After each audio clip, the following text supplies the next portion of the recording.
la voz colombiana invitada en esta mañana. A José tengo que decirle gracias por llegar hasta este país, gracias por llegar a esta ciudad que está en su mes de fiesta y gracias por aceptar conversar sobre lo que hoy vive Colombia, un país atravesado por la belleza del país, por la riqueza de los colombianos, pero también por esta dura lucha buscando la paz en Colombia. Bienvenido, José. Buenos días. En primer lugar, agradecerle por la invitación tan especial que nos ha extendido para hablar con todos los bolivianos y con todas las bolivianas. De verdad, le agradezco mucho su invitación. Yo la agradecida, nosotros los agradecidos. En primer lugar, ¿cómo así, como dicen los colombianos, cómo así que está acá? ¿Hay algún encuentro especial? ¿Hay algún acto especial? Bueno, en primer lugar, yo he querido venir a algunos países de América Latina a presentar un libro que yo hice hace un par de años en Colombia, que se llama ¿A dónde van los desaparecidos? Estuve en primer lugar en Montevideo, posteriormente estuvimos en Buenos Aires y ahora aquí en La Paz, Bolivia. A propósito de escuchar que estamos de onomásticos, en el caso por ejemplo de Estados Unidos, pues quiero contarle que Colombia también está de cumpleaños.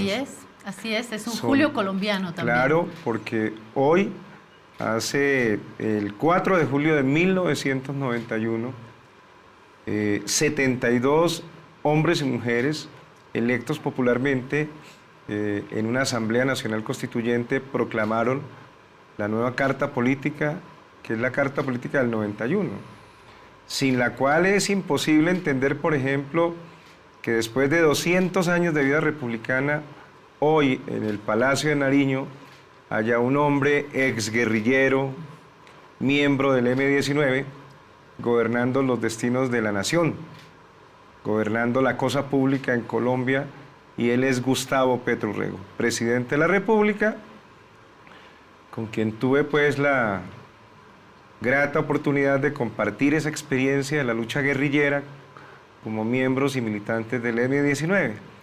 Y es justamente lo que aparece en el libro.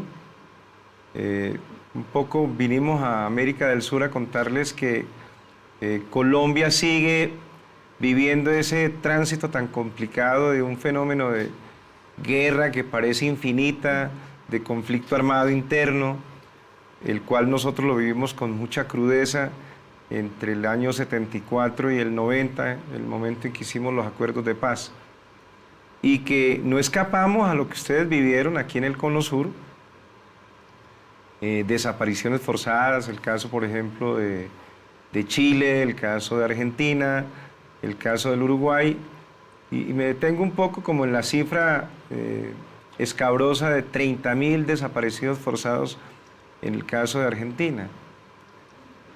Pero yo básicamente quise venir a decirles, mire, por supuesto que todo lo que yo acabo de narrar es en sí mismo un horror, pero en muchas ocasiones, en medio de esa compleja violencia que ha estremecido a mi país, se olvida, por ejemplo, que según el informe de la Comisión de la Verdad del año 2022, reciente, nos habla que Colombia tuvo un número total de desaparecidos forzados entre el año 1977 y 2022 de 122.000 desapariciones forzadas.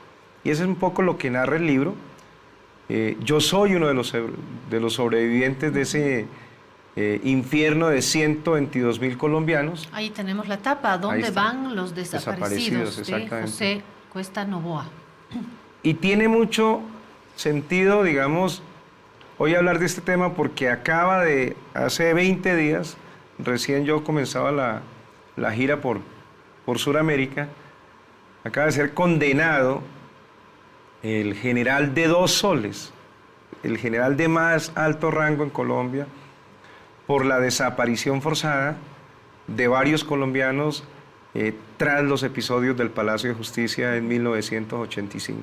¿Tardó la justicia? Sí, no, es que yo quiero contarle que mi país vive permanentemente sometido al imperio y al reino de la impunidad total. Yo recuerdo bien, por ejemplo, a propósito de la nueva ministra de Justicia que acaba de nombrar el presidente Gustavo Petro, se llama Ángela María Buitrago.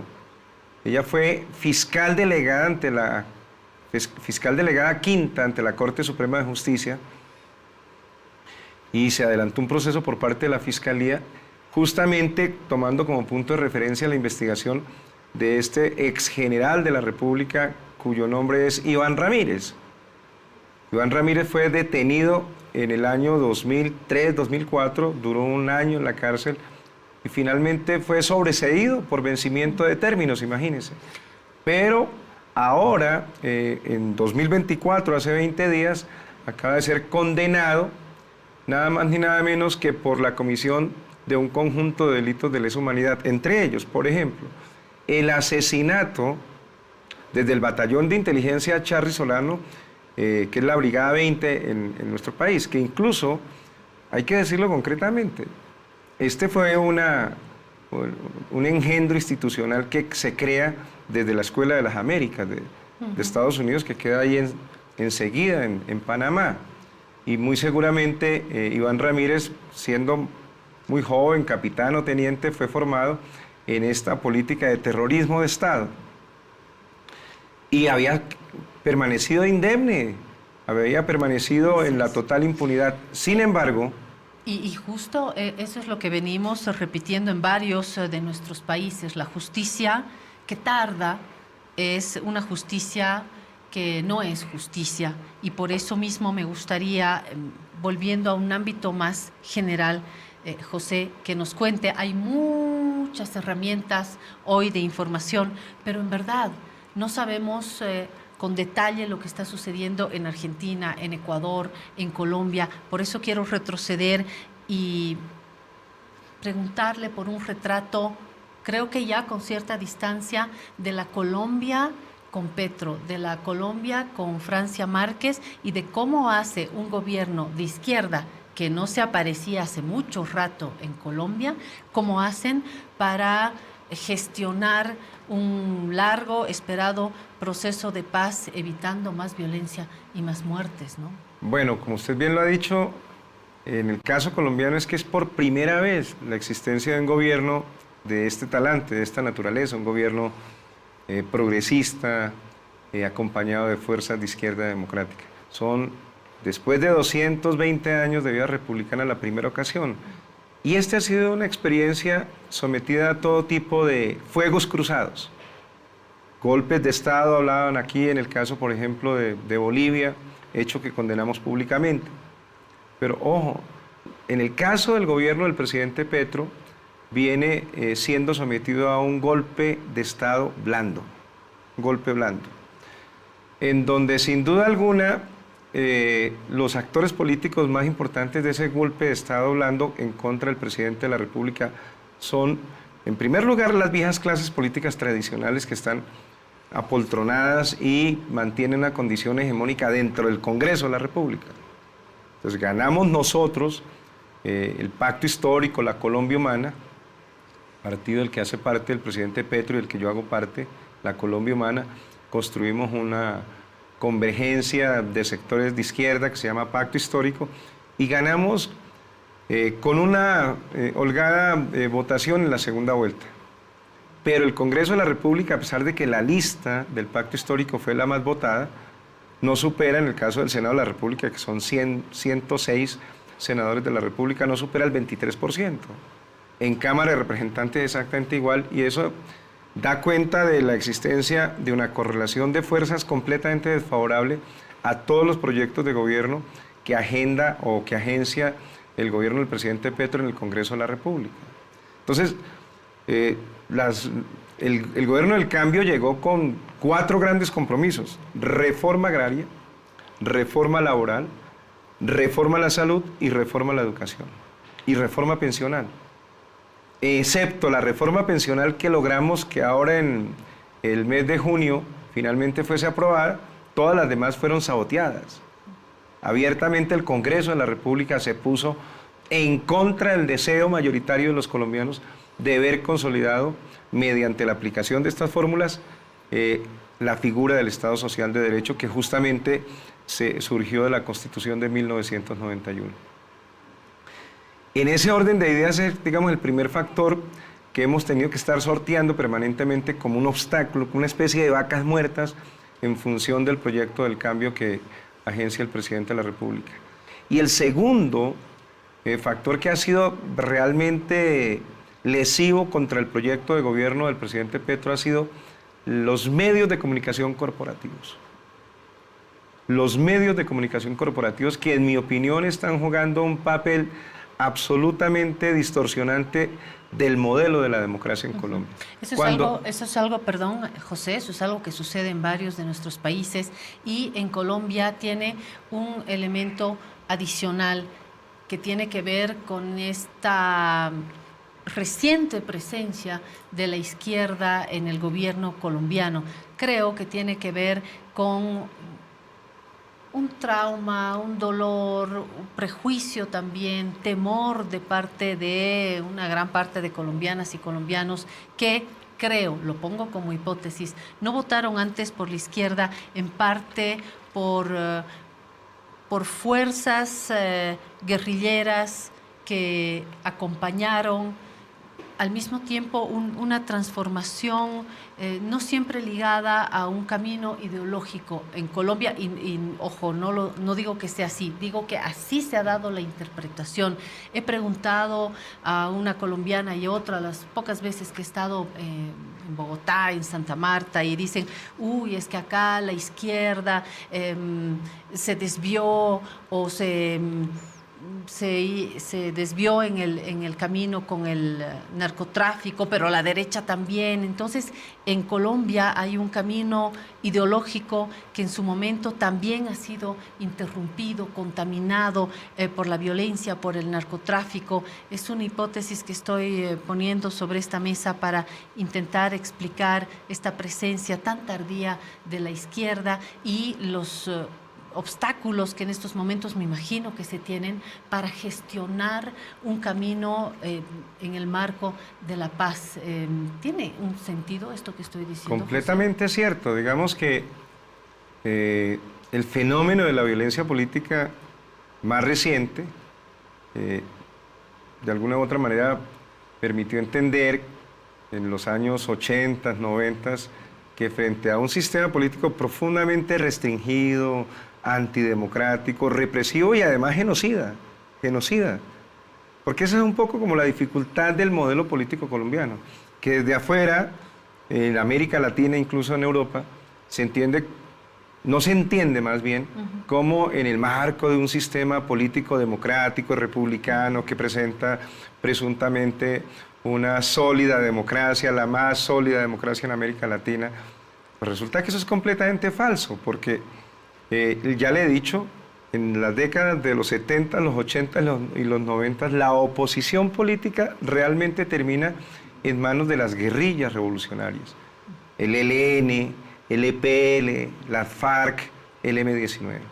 Y en medio de toda esta situación que está construyendo como el eje central del contexto político colombiano nuestro, antes de 1990, con el surgimiento de la Constitución del 91, un sistema político cerrado, en donde estaban solamente lo que llaman en Colombia las gentes de bien, es decir, los sectores de las oligarquías liberales, conservadoras, que se repartían el poder. Tenían además un instrumento que era el Frente Nacional, en donde permitían que ahora los rojos, que son los liberales, gobiernan 4 años, luego los conservadores, que son los azules, otros 4 años, y el pueblo siempre excluido. En ese orden de ideas, la lucha armada revolucionaria surge como el mecanismo que interpela desde la acción política militar ese fenómeno de democracia absolutamente autoritaria y restringida. Finalmente, hay un cambio de tercio, llamémoslo así, que es 1990, la guerrilla más reputada, la guerrilla con mayor legitimidad, además con una presencia muy fuerte en los ámbitos urbanos, que eran los ámbitos sociales más poderosos de Colombia, logra establecer un acuerdo de paz con el Estado colombiano y se crea una nueva constitución que reemplaza una constitución vieja, añeja, conservadora, elitista, etc. Y ahí, sin duda alguna, permite un proceso de modernización institucional. Ese proceso de modernización institucional, en donde el tema de la paz, pues porque la Constitución del 91 fue entendida como un auténtico tratado de paz. A la guerrilla del M-19 nunca la vencieron. Tampoco derrotó militarmente, digamos, a los sectores de la oligarquía. Hubo un empate, llamémoslo así, de carácter positivo para los movimientos democráticos. Y eso permite, 30 años después, que surge este proyecto político de gobierno que representa el gobierno del presidente Petro y la vicepresidenta Francia Márquez. Luego, como usted bien lo dice, hay un fenómeno del narcotráfico poderoso que incide mucho sobre la vida institucional, termina cooptando el Estado. Ese es un poco el gran debate que el presidente Petro hace en el Congreso de la República, hace en su calidad de senador. Muestra que el 73% del Estado colombiano termina cooptado por el narcotráfico, que a su turno termina, digamos, articulándose con los dueños de la tierra, los latifundistas, que es el gran problema de la paz en Colombia. El problema de la paz en Colombia es en manos de quién está la propiedad sobre la tierra. Y todos los estudios indican una cosa absolutamente desueta en América Latina, porque ya fue resuelta por otras vías democráticas en muchísimos países de América Latina. En el caso del mapa de propiedad de la tierra en Colombia nos muestra que el 1% del total de los propietarios tiene bajo su control el 70% de la tierra fértil en Colombia. Los indígenas, las comunidades negras y los campesinos excluidos y, entre otras cosas, expulsados a punta de plomo. Entonces termina consolidándose, que es un poco lo que intenta remediar el gobierno del presidente Petro, un régimen político, es el régimen político de la corrupción, de la violencia paramilitar, de la violencia genocida y el narcotráfico. Yo he hecho uso de la palabra genocidio en más de 3 ocasiones. Yo quiero darle algunos datos que muestran ese fenómeno del genocidio del que yo hablo. Sobre el año 84, en el marco de un proceso de paz con las FARC, surge una agrupación política que es la Unión Patriótica, como una forma, digamos, democrática de irles abriendo espacios a la participación política de sectores que no estaban dentro del Frente Nacional. Bueno, a la Unión Patriótica, que es un partido con más de 5.000 militantes, los paramilitares, es decir, los terratenientes, es decir, los corruptos, los dueños del poder en Colombia hasta el año 2022, los eliminaron a sangre y fuego. 5.000 personas asesinadas, civiles, cuyo único delito, ¿cuál era? Tener una posición política distinta. Este caso, a propósito de la Corte Interamericana de Derechos Humanos que usted mencionaba, es un caso emblemático. Un partido político de oposición en Colombia legalizado, exterminado a punta de plomo. Más de 5.000 asesinatos. El Estado colombiano fue condenado por la CIDH, por la Corte Interamericana de Derechos Humanos. Precisamente está en mora este año de entregarse la reparación por parte del gobierno del presidente Gustavo Petro como representante del Estado colombiano que fue condenado por la CIDH. Si hay algo que hay que también tomar en cuenta en este nuevo gobierno del presidente Petro es la relación con Estados Unidos. Se ha sabido a lo largo y ancho de esta región de las bases militares norteamericanas en Colombia, de los acuerdos con presiones también siempre sobre los países latinoamericanos para la lucha contra el narcotráfico, no siempre con los resultados que se esperan. ¿Cómo se está planteando ya con cierta distancia la relación de la Colombia bajo Petro con Estados Unidos? Gran momento, hoy 4 de julio, para hablar de esta relación. Bueno, pues lo que ha dicho el presidente Petro, y lo acaba de decir, ayer hubo un acto de posesión en la Casa Nariño, en donde se dio la bienvenida a 3 nuevos funcionarios públicos del alto gobierno. Y él mencionaba ayer, precisamente porque uno de ellos fue el Daniel García Peña, posesionado ayer en la Casa Nariño como el nuevo embajador de Colombia ante los Estados Unidos.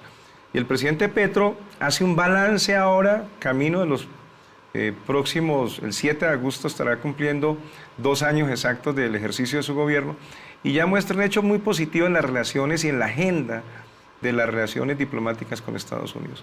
Ya el tema se desnarcotizó. Nosotros veníamos de una tragedia terrible, y era que la relación entre el Estado norteamericano de los Estados Unidos y Colombia sencillamente se militarizaba alrededor del fenómeno del Plan Colombia. El presidente Petro llegó con una propuesta muy concreta, y era la necesidad de hacer una modificación de ese fenómeno de narcotizante, digamos, de las relaciones diplomáticas entre Estados Unidos y Colombia, que lo único que había generado era un daño enorme, ¿no? Porque en función de esa malhadada guerra contra las drogas, que ya lleva más de 1970, es decir, 54 años, en donde las mayores víctimas de esa política de guerra contra las drogas ordenada por Nixon en 1970 han sido los países de América Latina. En eso, por ejemplo, tenemos unos lazos de hermandad muy fuertes con Bolivia, que fueron permanentemente objeto de militarización en función de una guerra completamente estúpida. Porque frente al fenómeno del narcotráfico, nosotros nos declaramos antiprohibicionistas. En ese sentido, creemos que hay que empezar a construir una agenda internacional entre países, pueblos y estados que permitan dialogar con Estados Unidos sobre la posibilidad de iniciar procesos de flexibilización en función de la legalización de las drogas. ¿Por qué? Porque digamos que en el caso de Colombia, nosotros hemos sencillamente ofrendado, en primer lugar, 2 o 3 generaciones de la inteligencia colombiana en esa lucha contra el narcotráfico. 2, todas nuestras estructuras ecológicas principales, nevados, páramos, ríos, mares, han sido completamente contaminadas, por ejemplo, con el famoso experimento del Plan Colombia, que era sencillamente utilizar la guerra a través del Paraquat para bombardear cualquier espacio en donde hubiese florecimiento, desarrollo de los cultivos de hoja de coca. ¿Para qué? Para que al final el único que se queda con todo este fenómeno de la guerra contra la droga en términos de beneficios económicos es Estados Unidos. Y le muestro un ejemplo ya para terminar este punto. En el año 74 decidieron, en el caso colombiano, iniciaron una guerra contra la marihuana, la Punto Rojo. Veo por lo que usted te acaba de contar que conoce Santa Marta. La Sierra Nevada de Santa Marta.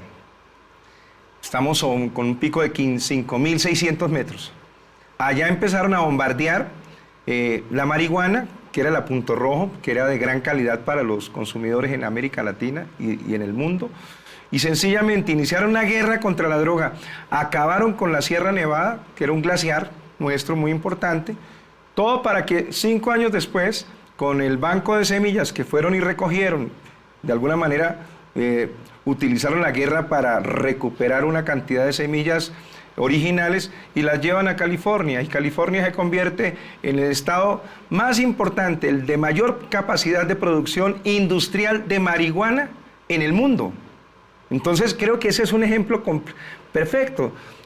Nos imponen la guerra, acaban con nuestros sistemas ecológicos más importantes, con los elementos ecosistémicos más importantes, y todo para que finalmente las ganancias de la guerra contra las drogas termine en la bolsa de Nueva York, generando de alguna manera el fortalecimiento del modelo económico de los Estados Unidos. José, para terminar, y es fácil hacer la pregunta, es difícil responderla.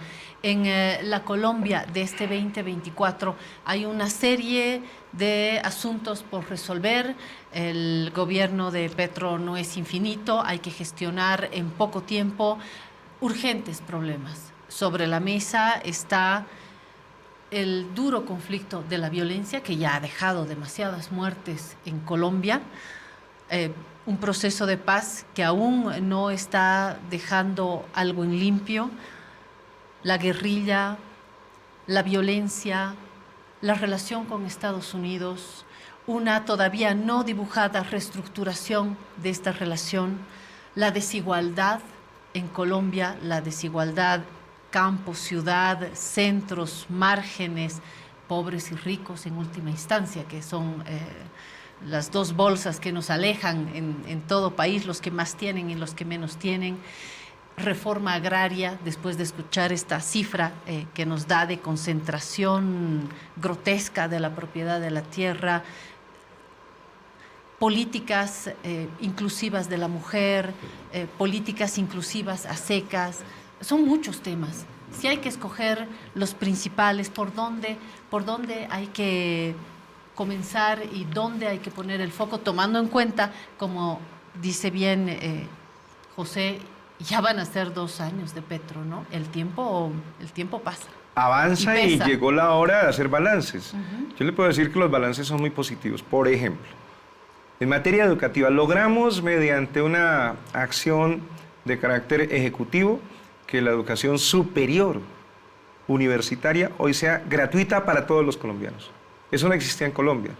En muchos países de América del Sur ya es una tradición. En Colombia no existía, ya lo logramos. Logramos, por ejemplo, avanzar enormemente en todo lo que tiene que ver con el pendiente más grande en materia de paz, que es el tema de la reforma agraria. Ya para estos 2 años podemos decir que el gobierno del presidente Gustavo Petro ha garantizado la redistribución de 300.000 hectáreas. Claro, nos queda un enorme trecho, porque eso hay que decirlo, hay que rescatarlo. Todo este tema de la reforma agraria fue relativamente bien resuelto en los acuerdos de paz de 2016 entre las FARC y el Estado colombiano. Pero debo decir, por ejemplo, que en ese tema, que es tan importante, en el gobierno del presidente Santos, en su segunda versión, no se avanzó en nada. En el gobierno de Duque se retrocedió. En el único gobierno, después del año 16, que es cuando se firma el acuerdo de paz entre las FARC y el Estado colombiano, que realmente se ha avanzado en forma positiva, ha sido justamente en el gobierno del presidente Petro. 300.000 hectáreas hoy en manos de los campesinos. Quiero terminar diciendo, dentro de los logros significativos, todos los bienes que se le incautan al narcotráfico, que son ingentes, que son una cantidad gigantesca de recursos, hoy están puestos al servicio de la economía popular, al servicio de la educación pública. Le voy a dar un ejemplo: Ciudad de Cali, que es como la tercera ciudad más importante de nuestro país. Había en manos de la SAE, que es la Sociedad de Activos Especiales, es decir, todos aquellos bienes y propiedades del narcotráfico que terminan legalmente siendo sometidas a procesos de extinción de dominio, quedan en manos de la SAE. Que no, tradicionalmente la SAE existía desde hace mucho tiempo, se la robaban los políticos tradicionales. Pues porque eso, voy a decirlo para que se me entienda por parte de los televidentes. ¿Qué es la SAE? Un gigantesco banco de activos económicos del narcotráfico. Y en nuestro país ese es un fenómeno absolutamente poderoso desde el punto de vista económico. ¿Qué pasaba, por ejemplo, con los bienes de la SAE en los gobiernos anteriores? Los senadores, los representantes, los políticos tradicionales que están en el poder se abalanzaban sobre esas tierras muy buenas, con mansiones llenas de lujos y de privilegios, se lo repartían entre ellos. ¿Qué ha hecho el presidente Petro? Y eso es absolutamente notable y absolutamente evidente. Todos los activos que están en manos de la SAE, que son multimillonarios en términos de los valores económicos, hoy están puestos al servicio de la economía popular. Es decir, las organizaciones sociales de todo orden, organizaciones afrodescendientes, organizaciones indígenas, organizaciones de mujeres víctimas de la violencia, terminan siendo beneficiadas por esas propiedades para que empiecen a generar procesos de consolidación de lo que nosotros denominamos economía popular. Un poco lo que he escuchado acá, que sería un poco el Alto, ese gigantesco, dicen que es el más importante mercado a cielo abierto en el mundo entero, 200 cuadras en donde las organizaciones sociales ponen a disposición procesos de economía popular. Pues eso es lo que se está haciendo en la ciudad, en nuestro país.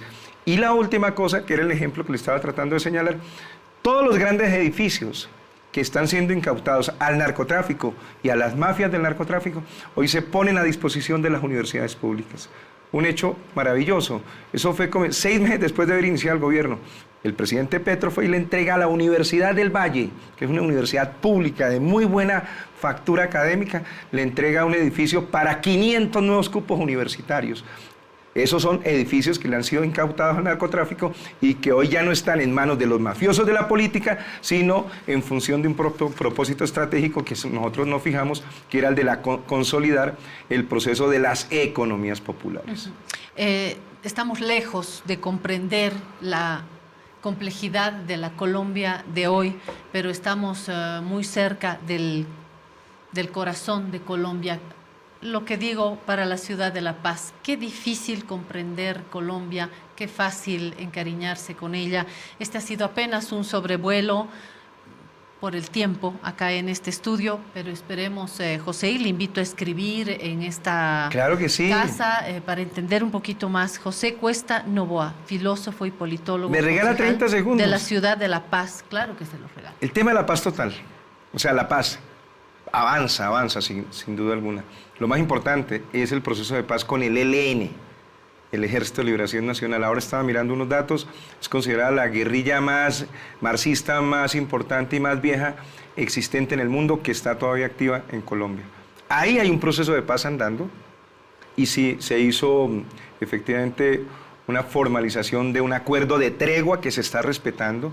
Se avanza en la, digamos, como en la segunda etapa, que es ya la definición de los contenidos de un eventual acuerdo de paz. Es decir, si logramos efectivamente establecer un acuerdo definitivo con el ELN, estaríamos garantizando un proceso de paz con la organización guerrillera más significativa de carácter marxista existente en el mundo entero, y que es el ELN en Colombia. Acaba de suscribirse un acuerdo de paz, o por lo menos de tregua, con la segunda Marquetalia, que es una fracción disidente de las FARC. Está en diálogos el gobierno nacional con otra fracción disidente de las FARC. Es decir, a pesar de que los sectores de la extrema derecha, del uribismo, quisiesen pues que hubiese una política de tierra arrasada, en el gobierno del presidente Petro se ha definido como una prioridad estratégica la construcción de la paz total. Y acaba de hacerse el anuncio ayer, y eso me parece que es importante, y es que el presidente Petro, para resolver definitivamente todos los actores y factores de la violencia, está comprometido en impulsar una nueva Asamblea Nacional Constituyente en Colombia. Muchas gracias, José.